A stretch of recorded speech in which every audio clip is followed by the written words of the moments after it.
भारत माता की। মহান দেশের মহান নেতা নরেন্দ্র মোদী,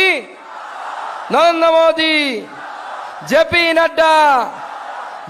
নাড্ডা, ভারত মাতা কি।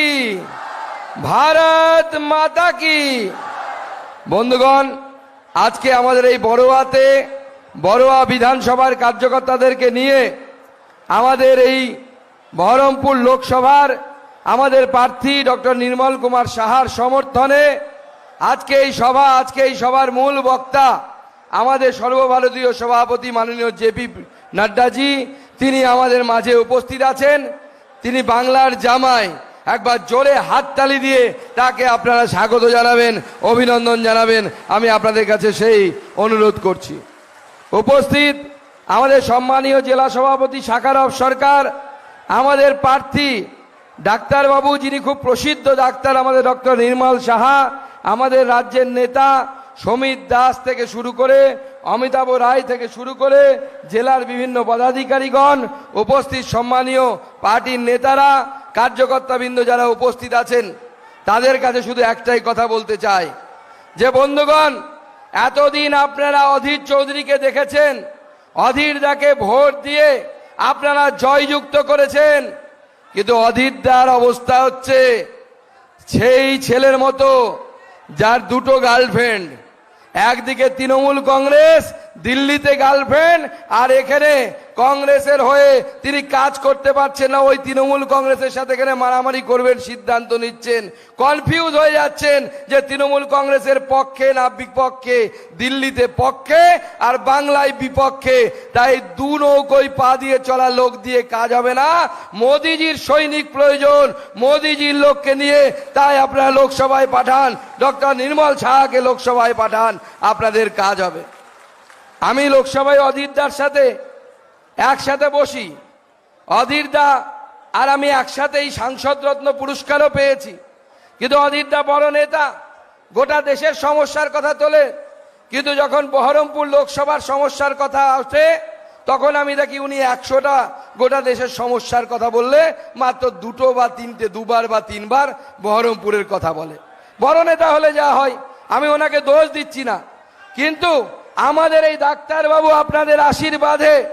আপনাদের আশীর্বাদে মোদিজির কাছে পৌঁছলে পরে তিনি শুধু বহরমপুর লোকসভার কথা বলবেন, আপনাদের জেলার কথা বলবেন, অন্য জায়গার কথা বলবেন না, আপনাদের জন্য সেবা দেবেন। তাই বন্ধুগণ, আপনাদেরকে ঠিক করতে হবে।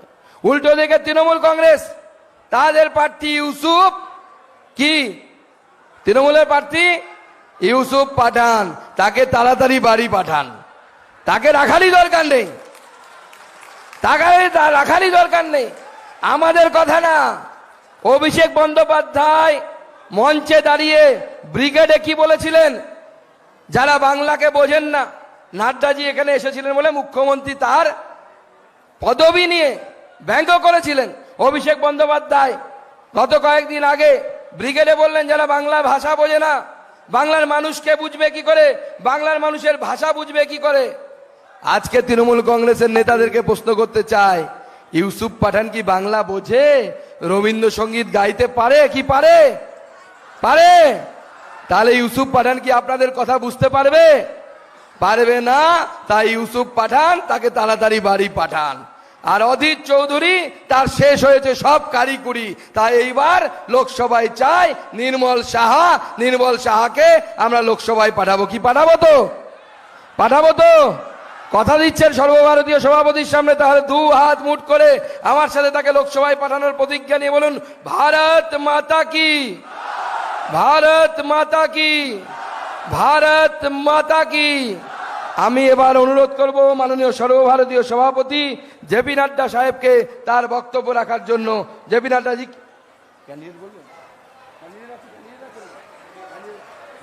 তার আগে আমি ক্যান্ডিডেট নির্মল সাহাকে বলবো দু এক কথা বলার জন্য। নির্মল দা মঞ্চে আসুন।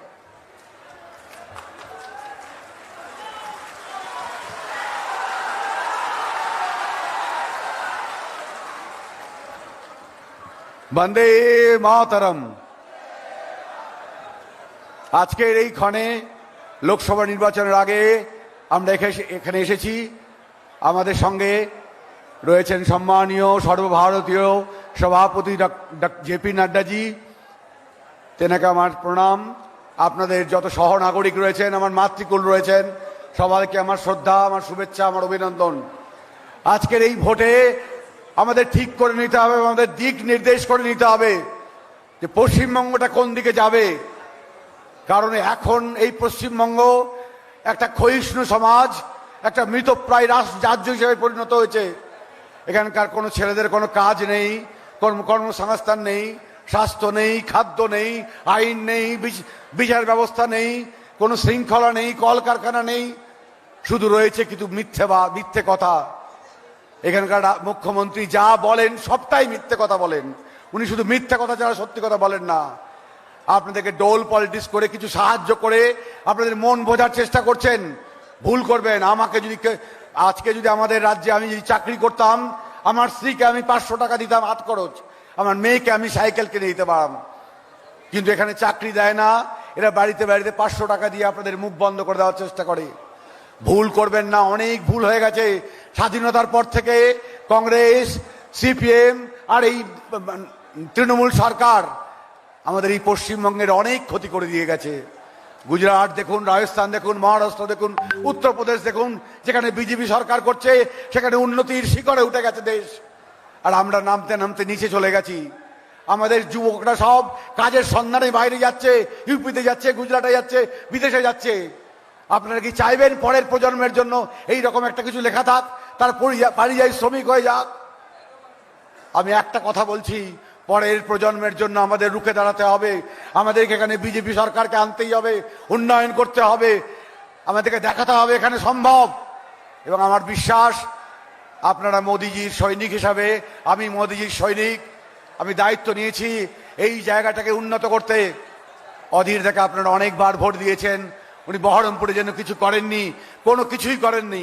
আগামী 5 বছর উনি কিছু করবেন না। আর ইউসুফ পাঠানের ব্যাপারে যত কম বলা যায় তত ভালো।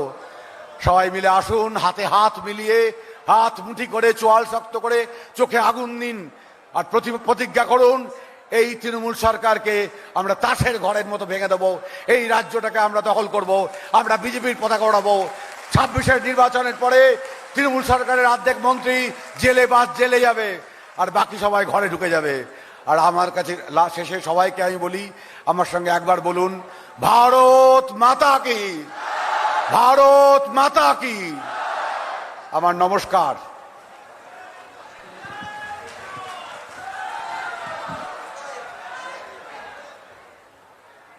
হ্যালো, এবারে বক্তব্য রাখবার জন্য আমরা যার অপেক্ষায় অধীর আগ্রহী ছিলাম, সেই সর্বভারতীয় সভাপতি শ্রী জগৎ প্রকাশ নাড্ডাজি বক্তব্য রাখবেন। ওনাকে বক্তব্য রাখবার জন্য আহ্বান জানাচ্ছি। বন্দে মাতরম, বন্দে মাতরম।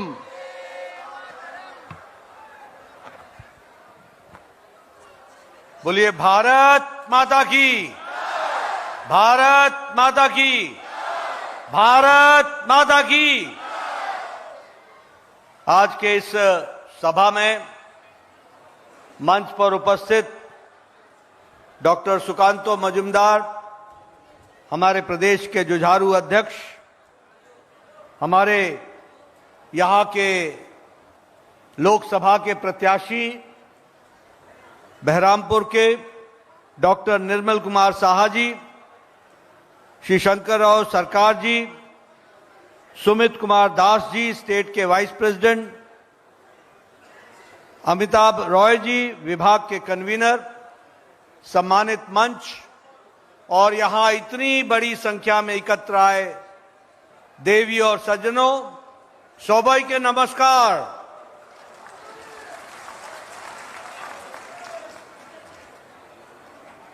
अभी आपके सामने चुनाव के दृष्टि से, इलेक्शन के दृष्टि से डॉक्टर निर्मल साहा जी ने और सुकांतो मजुमदार जी ने आपके सामने वक्तव्य रखा है।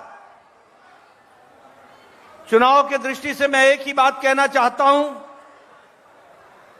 कि बंगाल जिसे आज तीव्र गति से आगे चलना चाहिए था, वह ममता जी के राज में भ्रष्टाचार, तोलाबाजी, कुशासन के कारण उसका विकास रुक गया। हमने बंगाल के बारे में सुना था, what Bengal thinks today the country thinks about it tomorrow. जो आज बंगाल सोचता है वह देश कल सोचता है। अग्रगणी राज्यों में बंगाल को माना जाता था, लेकिन पिछले कुछ वर्षों में ममता जी की सरकार ने बंगाल को जिस तरीके से बदनाम किया, जिस तरीके से बंगाल में कुशासन किया, उससे बंगाल की स्थिति बहुत ही नाजुक और बहुत ही खराब हो गई। हम यहां यह भी कहना चाहते हैं कि एक तरफ मोदी जी के नेतृत्व में हम मजबूत सरकार बनाना चाहते हैं, और मजबूत सरकार बनाने के लिए मैं बहरामपुर आया हूं। मुझे डॉक्टर निर्मल शाह जी की जरूरत है। आप निर्मल शाह जी को एमपी बना करके भेजना, और मोदी जी के नेतृत्व में हम मजबूती से देश को आगे बढ़ाएंगे। मित्रों, जब हम मजबूत सरकार की बात करते हैं तो ममता जी मजबूर सरकार की बात करती हैं और मजबूर सरकार चाहती हैं। ऐसी सरकार जो तुष्टीकरण करती है, जो भेदभाव करती है, जो आतंकवादियों के साथ नरमी रखती है, जो आतंकवादियों को कहीं ना कहीं हमदर्दी के साथ देखने की आदत रखती है, और दूसरी तरफ मोदी जी के नेतृत्व में मजबूत सरकार बनती है जब पाकिस्तान हमारे ऊपर बुरी नजर डालता है तो प्रधानमंत्री जी के नेतृत्व में देश सर्जिकल स्ट्राइक करता है और घर में घुसकर मारता है। यह हमने देखा है। मित्रों, हमने देखा यूपीए के जमाने में ये जो आतंकवादी कश्मीर के थे, इनको प्रधानमंत्री कार्यालय निमंत्रण देकर के बुलाता था। ये मजबूर सरकार का नमूना था, और हमने मोदी जी के नेतृत्व में मजबूत सरकार भी देखी, जिस बात के लिए श्यामा प्रसाद मुखर्जी, जिन्होंने अपना बलिदान दे दिया, एक देश में दो निशान, दो विधान, दो प्रधान नहीं चलेंगे। मजबूत सरकार मोदी जी की सरकार ने धारा 370 को धाराशाही कर दिया और कश्मीर को संविधान की दृष्टि से एक साथ जोड़ करके रखा। मित्रों, हम देखते हैं ममता जी के राज में और यूपीए के राज में मजबूर सरकार में आए दिन भ्रष्टाचार होता, आए दिन भ्रष्टाचार, हर तरीके का भ्रष्टाचार। बोलो, टीएमसी के नेताओं के घर से पैसे निकले कि नहीं निकले? रुपयों का गड्डी निकला कि नहीं निकला? जखीरा निकला कि नहीं निकला? टीचर भर्ती में घोटाला किया कि नहीं किया? ये सब घोटालेबाज, भ्रष्टाचार करने वाले, ये मजबूर सरकार चाहते थे, और मोदी जी के नेतृत्व में मजबूत सरकार चली। 10 साल में कोई भी घोटाला नहीं हुआ, किसी भी तरीके का घोटाला नहीं हुआ। यह मजबूत सरकार का नतीजा है। आज दुनिया में जितनी भी देश हैं, विकसित देश हैं, आज उनकी आर्थिक नीति डगमगा रही है, डगमगा रही है। चाहे अमेरिका हो, चाहे यूरोप हो, चाहे जापान हो, चाहे रशिया हो, चाहे ऑस्ट्रेलिया हो, सबकी आर्थिक नीति डगमगा रही है। लेकिन मोदी जी के नेतृत्व में भारत ही एक चमकता सितारा है, और भारत ही जिसने 11 नंबर से छलांग लगाकर 5वें नंबर की अर्थव्यवस्था बन गया, 5वें नंबर की अर्थव्यवस्था। और आप निर्मल साहा जी को यहां से चुनाव जिता के भेजना, मोदी जी को तीसरी बार प्रधानमंत्री बनाएंगे और भारत तीसरे नंबर की अर्थव्यवस्था बन जाएगा, तीसरे नंबर की अर्थव्यवस्था बन जाएगा। मित्रों, आज हम हर क्षेत्र में आगे हैं। ऑटोमोबाइल में हम तीसरे नंबर पर खड़े हैं, हमने जापान को पिछाड़ दिया। दवाई बनाने में भारत दूसरे नंबर पर खड़ा है। सबसे सस्ती और असरदार दवा, ये डॉक्टर साहब बैठे हैं, इनसे पूछना, सबसे सस्ती और सबसे असरदार दवा आज भारत बना रहा है, आज भारत बना रहा है। और हम दुनिया में सबसे ज्यादा एक्सपोर्ट कर रहे हैं, 138% हमारा एक्सपोर्ट बढ़ गया है। पेट्रोकेमिकल्स में भारत का एक्सपोर्ट 106% बढ़ गया है। खिलौने, हमारे खिलौने, टॉय जो चाइना से आते थे, आज भारत खिलौने बनाने में तीसरे नंबर पर आकर के खड़ा हो गया है। और एक बात और बता दूं, आप लोगों के पास मोबाइल है, बहुत से लोग मोबाइल से फोटो खींच रहे हैं। 10 साल पहले इस मोबाइल पर लिखा होता था मेड इन चाइना, 10 साल पहले इस मोबाइल पर लिखा होता था मेड इन कोरिया, 10 साल पहले इस मोबाइल पर लिखा होता था मेड इन ताइवान, 10 साल पहले इस मोबाइल पर लिखा होता था मेड इन जापान। आज आप सबके मोबाइल पर लिखा है made in India, made in Bharat. यह मोदी जी के नेतृत्व में बदलता भारत है।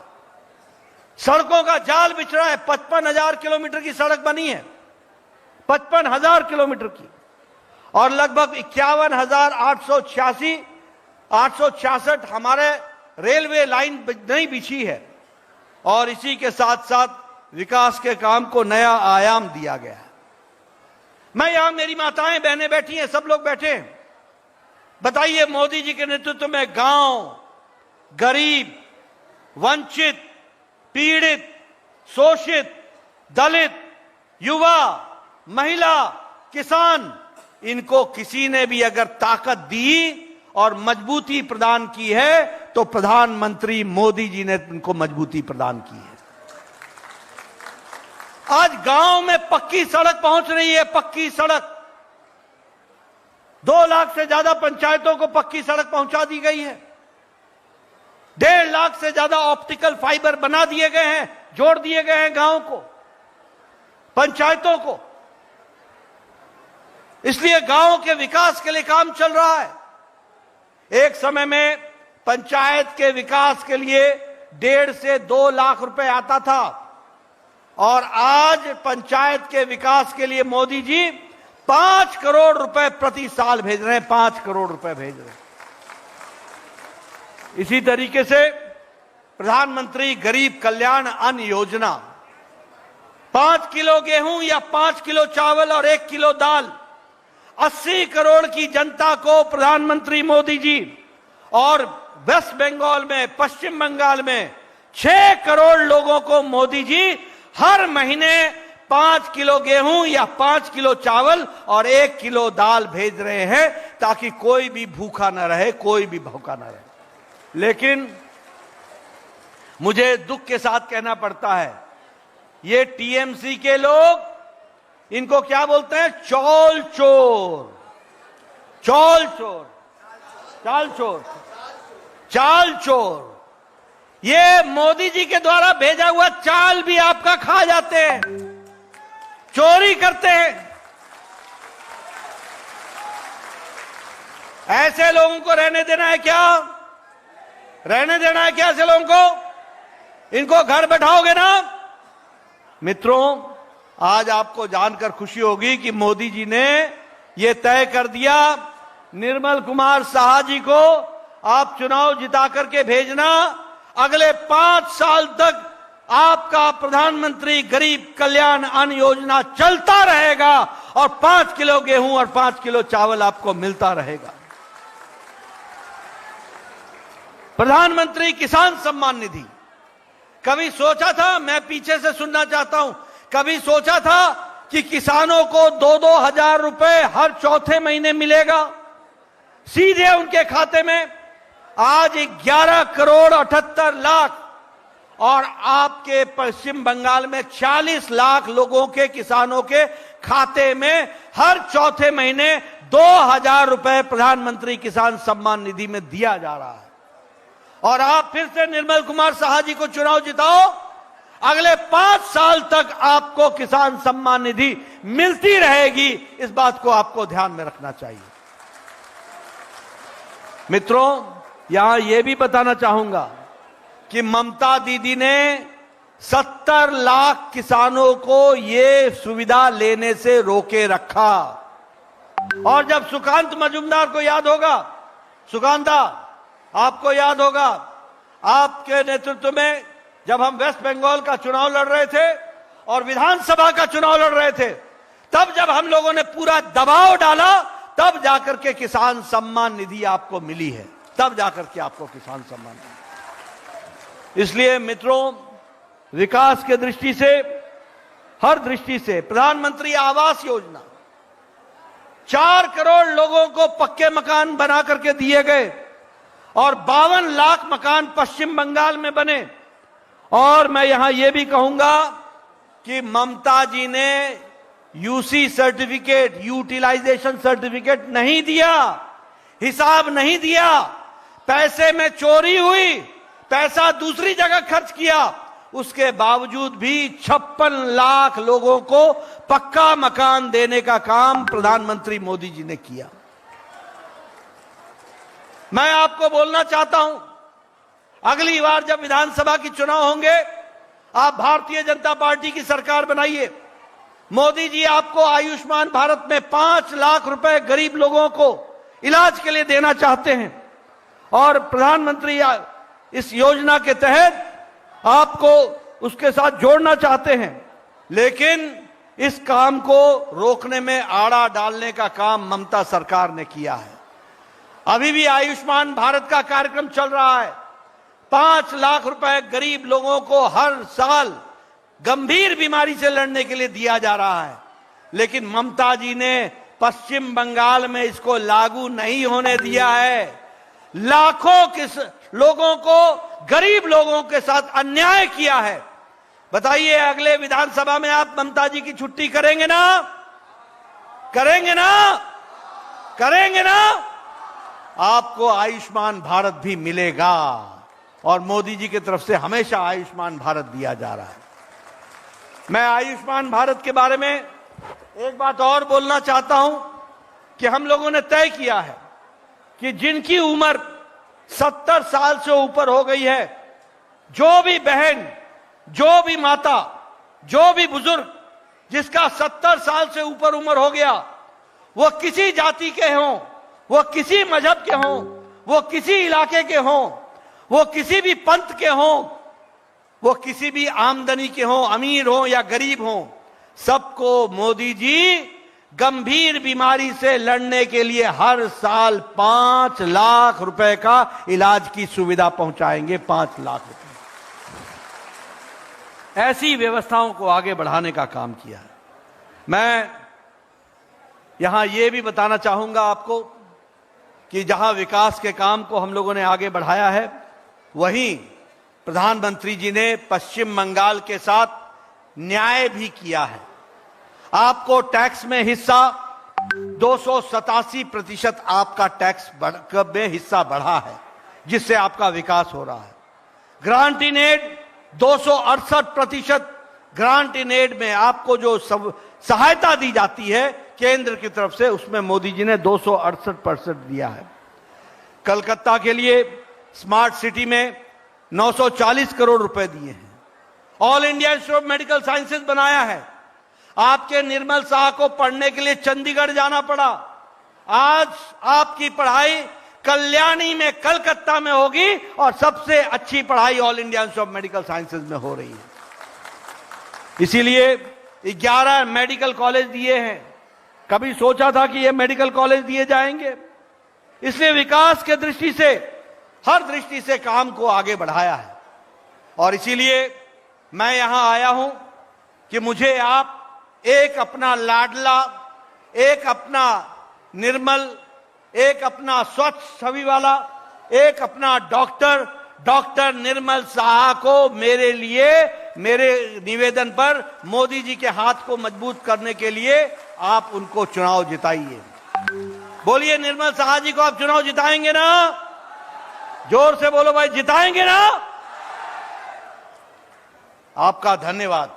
लेकिन मैं यहां यह भी बोलना चाहता हूं, निर्मल कुमार साहा जी को तो आप चुनाव जिताओ, लेकिन ममता जी को भी आपको बताना पड़ेगा कि किस तरीके से उनका कुशासन चल रहा है, उसका भी जवाब देना पड़ेगा।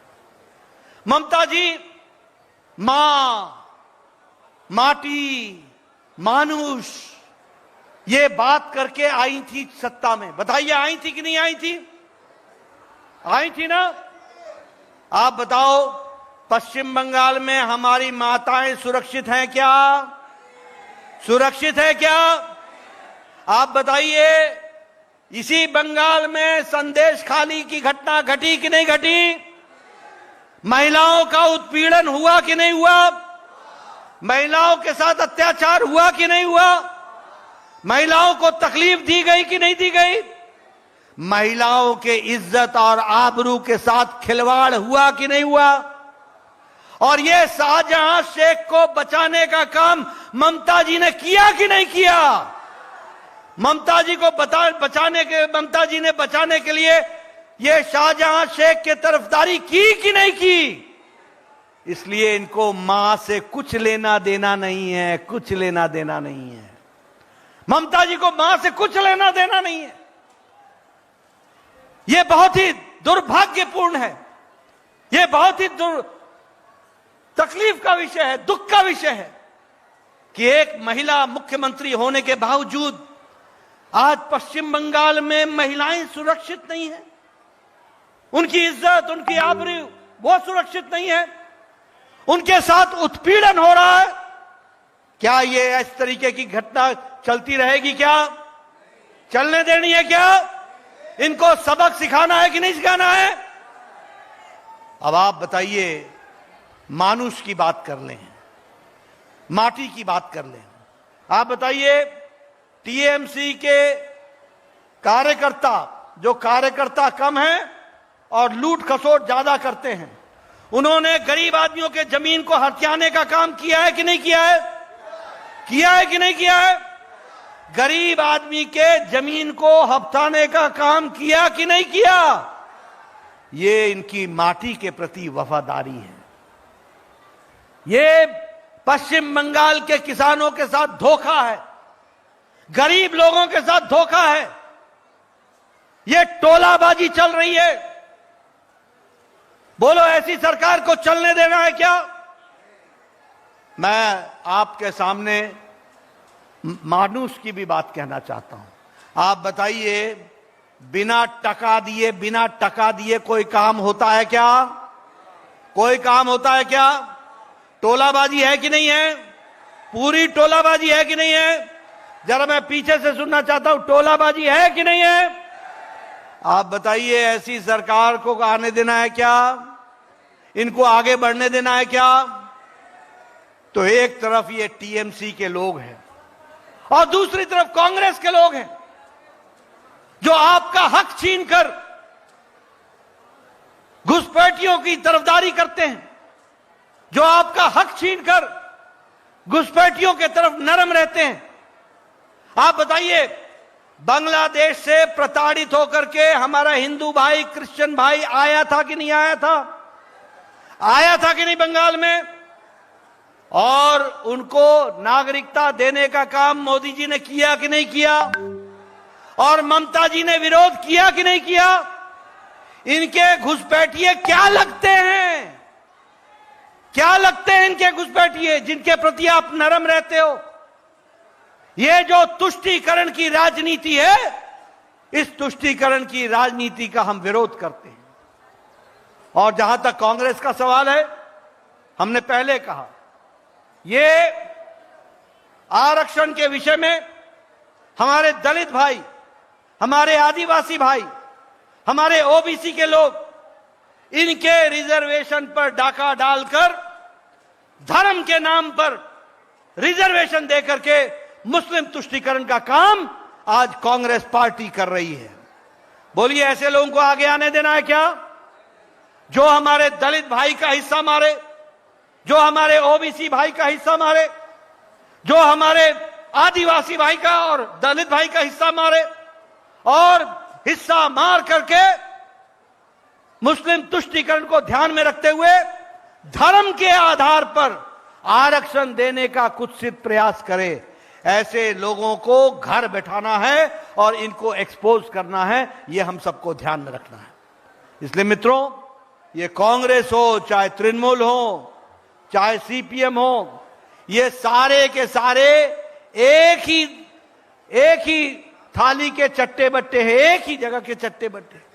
ये सब एक हैं और ये देश को कमजोर करने में कोई भी कसर नहीं छोड़ रहे हैं। और इसीलिए मैं चाहता हूं कि बहरामपुर से आवाज निकले और वो आवाज ये निकले कि राष्ट्रवादी ताकतों के साथ बहरामपुर खड़ा है और समाज सेवा करने वाले डॉक्टर निर्मल साहा को एक मत से चुनाव जिता करके भेजने वाला है, तो बहरामपुर भेजने वाला है। बोलिए, आप करेंगे ना? कमल के निशान पर वोट देंगे ना? कमल का ध्यान रखेंगे ना? कमल का बटन दबाएंगे ना? आपका बहुत बहुत धन्यवाद। जय भारत, जय बंगाल।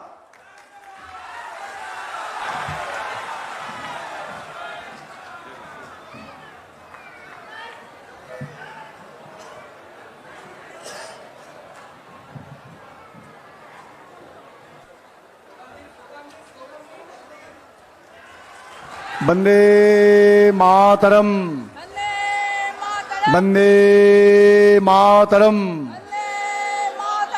भारत माता की, भारत माता की, वंदे मातरम, वंदे मातरम। बीजेपी जिंदाबाद, बीजेपी जिंदाबाद।